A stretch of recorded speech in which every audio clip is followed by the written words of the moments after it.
Për 17,1% është rritur vlera e importit gjatë muajit maj të 2025-s, krahasuar me të njëjtën periudhë kohore të vitit 2024, duke thelluar deficitin tregtar për mbi 21%.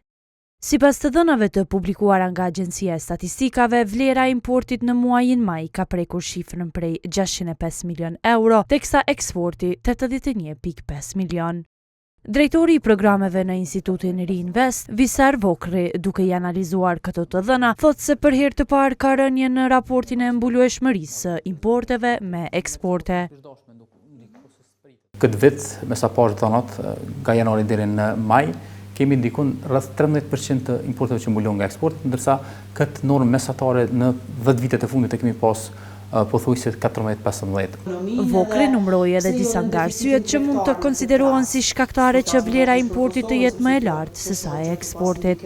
Duke fillu prej produktivitetit të ulët, unë besoj boshllëqeve në shkallësi, po edhe gjithashtu unë besoj që niveli i ulët investimeve në inovacion, kërkime dhe zhvillim nga vetë sektori e produs, sidomos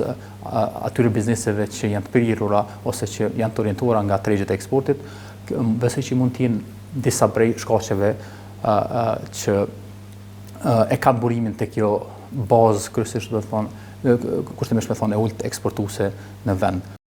Ai theksoi se është herët të flitet nëse trendet e thellimit të deficitit tregtar do të vazhdojnë apo jo, pasi thekson se bëhet fjalë vetëm për 5 muajt e parë të vitit. Gjatë muajit të kaluar, Kosova importoi rreth 265 milion euro nga vendet e BE-s, teksa eksportoi 9 fish më pak apo 29 milion euro.